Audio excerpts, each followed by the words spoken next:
I can't believe you're really not going to be shooting people anymore. You'll believe it. I'm done with all of that. I'm retired. Okay, but Okay, but what? I'm just saying, it seems like you've retired more times than Brett Favre.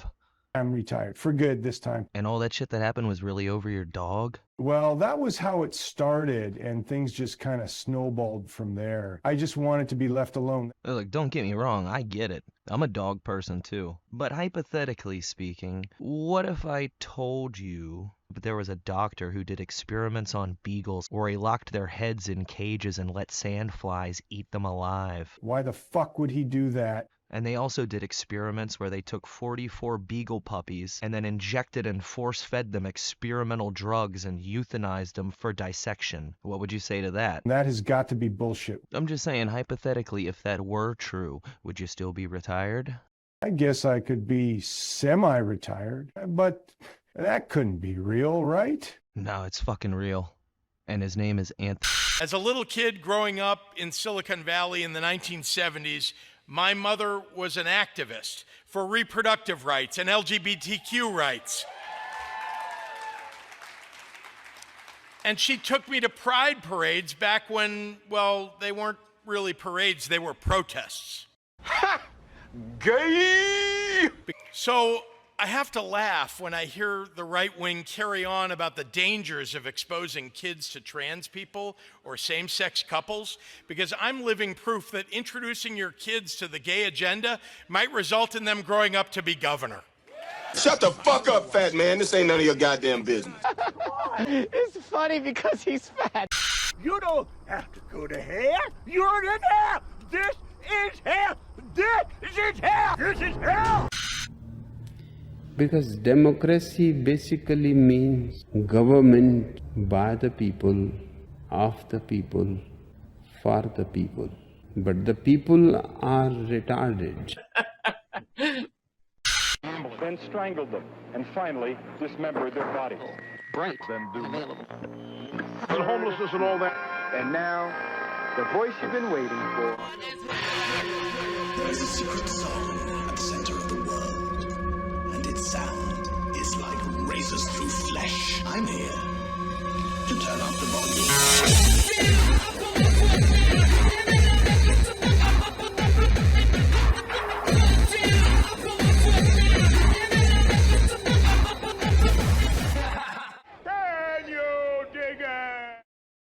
I'm kind of retarded. One of the only drawbacks of putting this show out on Mondays is that sometimes I end up having big news stories that are breaking right as I'm putting out the episode. And that's what happened last week, where as soon as I finished uploading the episode, I started seeing stories break everywhere about what's come to be known as Signalgate. And right off the bat, from the early details I saw that high-level cabinet officials accidentally added a journalist to their group chat, well, let's just say that had my spidey senses tingling. How the fuck do you accidentally add a journalist like that? And not just any journalist, but the editor-in-chief of The Atlantic, an outfit whose owner, the widow of Steve Jobs, just so happened to be besties with a person who happened to be convicted of something that her publication had put articles about saying was a big hoax and didn't really exist. And not to mention that Jeffrey Goldberg, who got his start as an IDF prison guard before going on to be one of the biggest cheerleaders for the 2003 Iraq invasion and writing articles about how Saddam had WMDs and how he was aligned with Al-Qaeda, as well as pushing the story of Trump supposedly saying he needed the kind of generals that Hitler had, and the story of him going to France and referring to the dead soldiers as suckers and losers. And this is the guy that they accidentally added to the group chat. So of course they made it a week-long story, and even now at this point I'm still not quite sure what to think about it, especially after seeing things like this clip of Mike Waltz on Fox News. But I don't text him, he wasn't on my phone,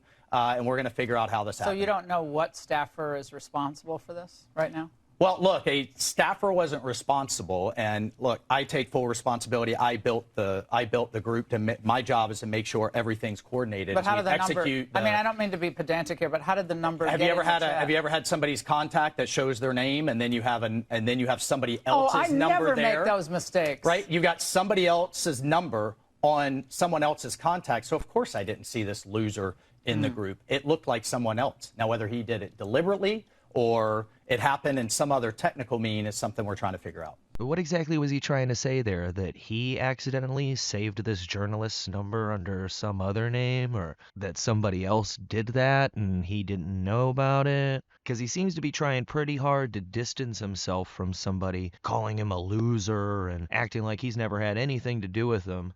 People have pointed out, yeah, no, you've been to events with this guy. You're well aware of who the fuck he is. And the fact that Waltz was one of the main aides, in fact, the counterterrorism advisor to Dick Cheney, as well as a defense policy director in the Pentagon under Rumsfeld and Robert Gates. These things don't exactly give me the warmest and fuzziest feelings for this guy. And then there was this shit that Loomer was putting out, which, say what you will about her, she is pretty fucking good at digging up shit on people. But she was saying that, what do you know, the Deputy National Security Advisor is married to a DOJ attorney that worked under Biden and Obama. And as the Deputy National Security Advisor, he most likely would have been in a position to accidentally do something like this. And admittedly, he was one of the cabinet appointees that I knew very little about at the time of his nomination. And it seems like the more I learn about the dude, the less I fucking trust him. I really wish it had been General Flynn to get appointed to that job. And then in other news, we've got RFK Jr., who a lot of people are seemingly disappointed at his lack of hardcoreness, and I am too for that matter, but only slightly. He has recently announced that they're going to be doing a system-wide review on the generally recognized as safe food additives that have been poisoning our food supply for decades now, which is a bigger deal than a lot of people want to give him credit for. This little grass status is the way that the food industry has basically gotten their own de facto immunity and makes it very difficult for anybody to file a lawsuit for adding shit that causes untold amounts of carnage to the American health.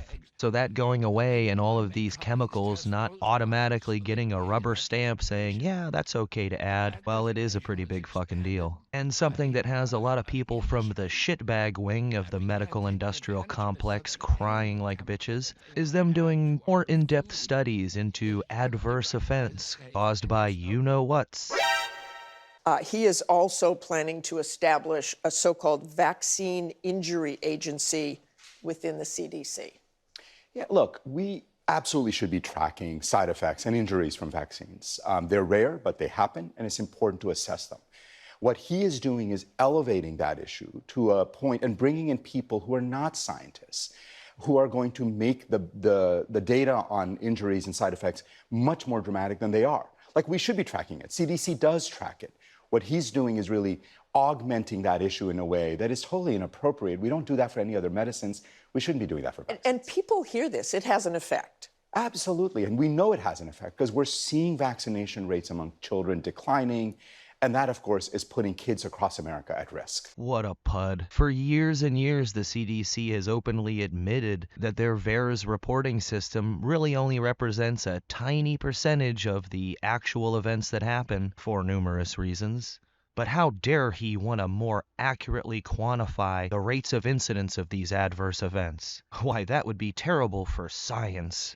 How dare you! But then they turn around and they put as head of the CDC someone who's a long-time ladder climber within that medical industrial complex and has even very recently been pushing that line of bullshit. And maybe, hopefully, this is done for a reason, because if they just went ahead and put somebody in there who off the bat was saying bad things about the jabs, that it wouldn't be as well received as somebody who has been pushing them going, oh my goodness, upon further research it turns out that this shit is AIDS. Of course, then they'll just say that it's political and she succumbed to the pressure of RFK Jr. and Trump. So like I said, hopefully that's what's going on here. And if so, let them whine about it being political. I don't give a fuck. I've also been hearing rumblings about them looking into the stratospheric aerosol injection programs, something I still have to fucking argue with normies about whether it even exists, even though Brennan admitted it on camera at the Council of Foreign Relations.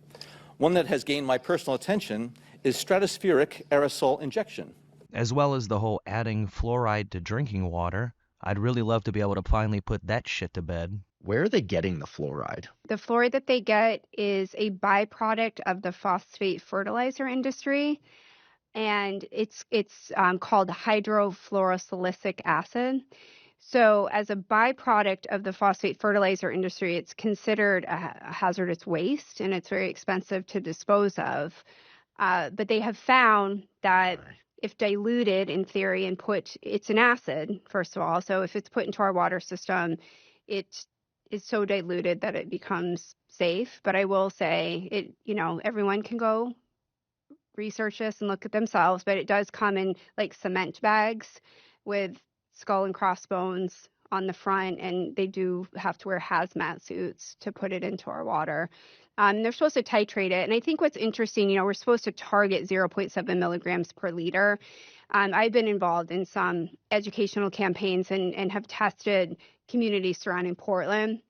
It's very hard to keep it in range, and so there are some communities testing as high we've seen as 2.2 milligrams per liter, which definitely falls into, based on the science and literature, a more concerning zone for neurocognitive issues and other health issues. And in case you're wondering, that's who that just was. And these are just some of the exact points that I've been making for years, but it certainly does hit harder to have them come from an actual board-certified dentist. So it would be nice to see something done about this shit being added to our drinking water, because for those that actually want to have this shit, you can just get the toothpaste that has it. It doesn't need to be added to our fucking drinking water. But then again, you've got the atrazine and glyphosate, as well as all the pharmaceuticals that are not filtered from our drinking water. But A, that's why I have a filter, and B, at least we're raising awareness of the fact that this shit is in our water and that it is not good. Baby steps. Baby steps? It means setting small, reasonable goals. And now as we're set for the tariffs to go into effect on Wednesday against a lot of different places, we continue to have this little war of words between us and the snow Mexicans, Canadians. Look, seriously, I'm not trying to shit on Canadians. I like a lot of Canadians.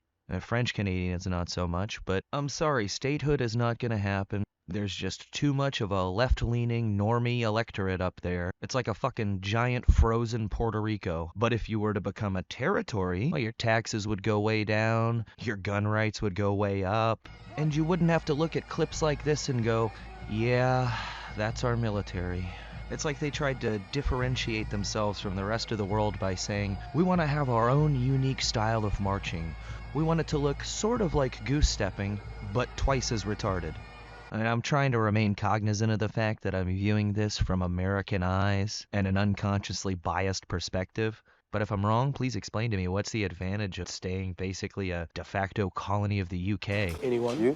Anyone? You?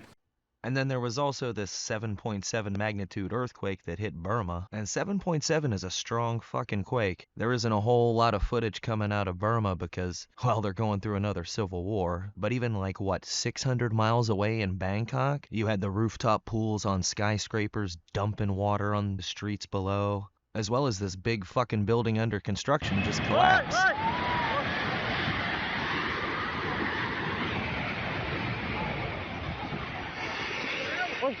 Are we sure a plane didn't hit that building?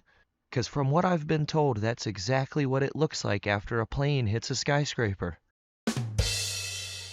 Too soon? Well, I'm a little bit surprised that this story hasn't gotten the wall-to-wall coverage that a lot of other natural disasters with death tolls in the thousands. I mean, they really don't even have any idea how many people died yet. And the truth is, I'm also a little bit preoccupied more with what we're likely to see happen in the next few weeks, what with us entering April and the season of false flags. And I'm not talking about all these Tesla protests or even the vandalism and firebombing. I'm talking this is the time of year that has brought us things like Oklahoma City, the Boston Marathon, Waco, Columbine. It's a long list of suspect events that always seem to take place in the middle of April. Although one quick little funny side note about the Tesla vandalism. Last week in Aventura we had a story of a guy whose Tesla got vandalized with bubblegum and spit while parked at the Aventura Mall. And listen to the way the local ABC News affiliate covered it.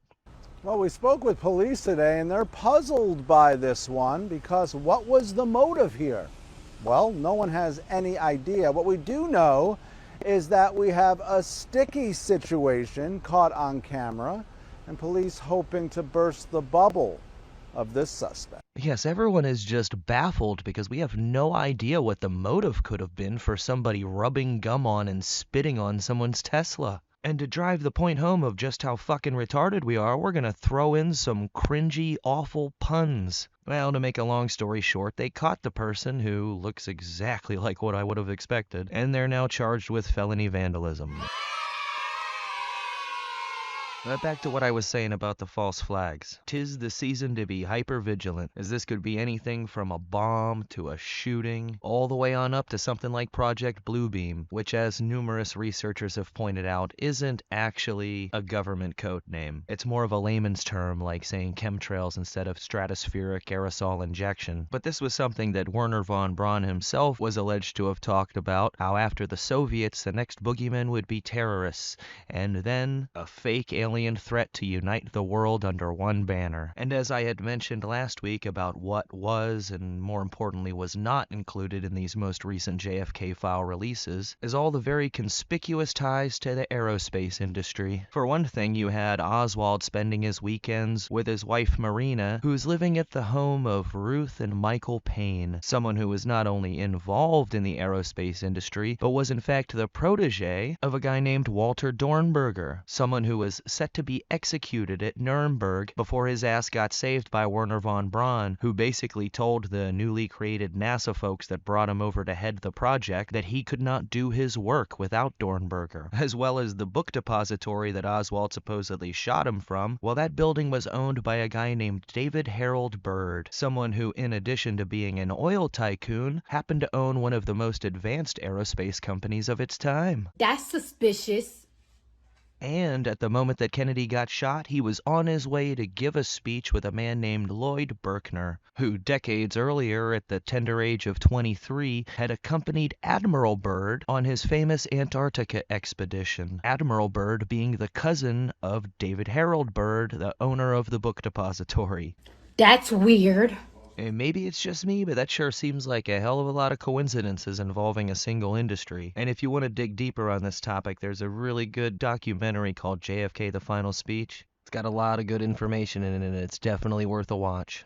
And look, I'm not saying that I'm expecting this fake alien threat hoax to be the big event that I'm expecting in the next few weeks. It's more likely it'll be some kind of mass casualty event, maybe involving one of these Tesla protests or an immigration protest. But I definitely do see the possibility of something like this coming in the future, because it is a damn good plan to scare people shitless and traumatize them to the point where they'll accept any kind of authoritarian measure. It's the ultimate crisis, the grand finale. But first, they're probably going to want to tenderize us with some of the many other irons they have in the fire already. Or shit, maybe not. They could just go ahead and drop the full hammer tomorrow for all I know. Either way, from tomorrow on out, you should probably just treat every day like it's April Fool's. Stay on your toes and be skeptical of everything.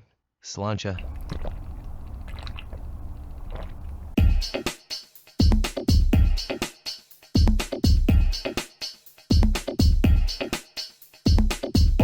In this world is my thoughts and my words, and I don't break them for no one. You understand? So say good night to the bad guy. So say good night to the bad guy. So say good night to the bad guy.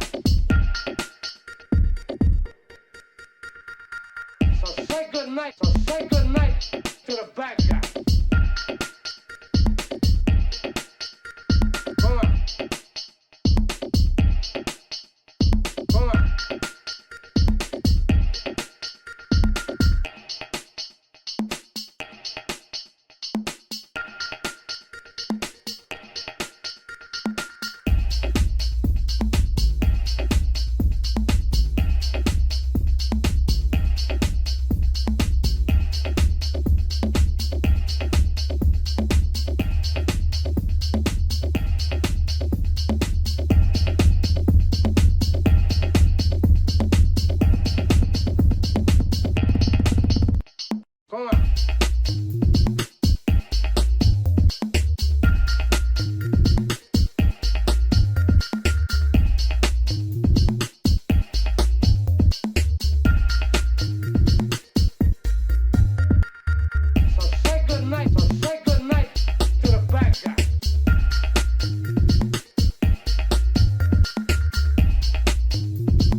bad guy.